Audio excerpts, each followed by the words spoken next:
ఆంధ్రప్రదేశ్ రాష్ట్రం. మరి ఆంధ్రప్రదేశ్ రాష్ట్రంలో రైతు బజార్ వ్యవస్థను ఎప్పుడు ఎవరు ప్రారంభించడం జరిగిందంటే 1999 జనవరి 26 1999 జనవరి 26న ఏపీ గవర్నమెంట్ లాంచింగ్ చేసింది. ఆనాటి నేటి చీఫ్ మినిస్టర్ ఒకరే, ఎవరు సార్? సిబిఎన్ చంద్రబాబు నాయుడు గారు ప్రారంభించడం జరిగింది సార్. ప్రారంభించిన వ్యక్తి కూడా ఎవరు సార్? ఆనాటి నేటి చీఫ్ మినిస్టర్ చంద్రబాబు నాయుడు గారు ప్రారంభించడం జరిగింది సార్. గ్యారెంటీగా బిట్టు ఉంటుంది, ఎగ్జామ్ లో బాగా గుర్తుపెట్టుకోండి సార్. డేట్ తో సహా ఇయర్ను గుర్తుపెట్టుకోండి. 1999 జనవరి 26న ప్రారంభించడం జరిగింది సార్.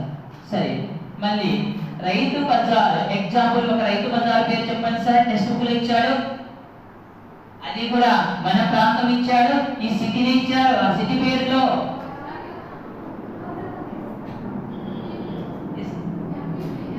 అది కూడా టెక్స్ట్ బుక్ లో ఒక పేరు ఇచ్చాడు. సరే, పేరు ఇస్తారు. రాముని పక్కన జోడి సీతమ్మ దార. ఏది సార్? సీతమ్మ దార. ఏమో మేము విశాఖపట్నం అని ఇచ్చాము. విశాఖపట్నంలోని సీతమ్మ దార,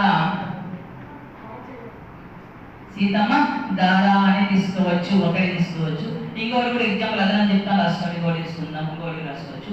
అనంతపురంలో ఒక రైతు బజార్ పేరు రాసుకోండి సార్. అనంతపురంలో రైతు బజార్ పేరు సార్. ప్రస్తుతమైన అధికార పార్టీ ఏముంది సార్? అధికార పార్టీ మన రాష్ట్రంలో టీడీపీ. టీడీపీ వ్యవస్థాపకుడు ఎన్టీఆర్ సార్. ఎన్టీఆర్ రైతు బజార్. ఎన్టీఆర్ రైతు బజార్ ఎక్కడంటే అనంతపురంలో. అనంతపురంలో దాని ఏమంటాం? ఎన్టీఆర్ రైతు బజార్. అంటే ఒక్కొక్క ప్రాంతంలో ఒక పేరు మీదుగా రైతు బజార్ ను ప్రారంభించడం జరిగింది సార్. ఆ ప్రాంతంలో అభిమానాన్ని బట్టి దాన్ని ప్రారంభించుకోవడం జరిగింది, తీసుకోవచ్చు. మళ్ళీ ఇప్పుడు చెప్పే వీడియో ఇంపార్టెంట్ సార్. మళ్ళీ రైతు నిర్ణయించేవారు, రైతు బజార్ నందు ధరలు నిర్ణయించేవారు ఎవరంటే త్రిసభ్య కమిటీ. రైతు బజార్ నందు ధరలను నిర్ణయించేవారు ఎవరంటే త్రిసభ్య కమిటీ ధరలను నిర్ణయిస్తుంది. మళ్ళీ త్రిసభ్య కమిటీలో సభ్యులుగా ఎవరు ఉంటారు? ఆ 3 పర్సన్స్ ఎవరు? ప్రజలు, రైతులు, ఇంకా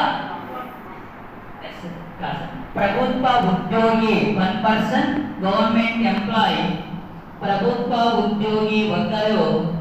రిమైనింగ్ 2 పర్సన్స్ ఎవరు సార్?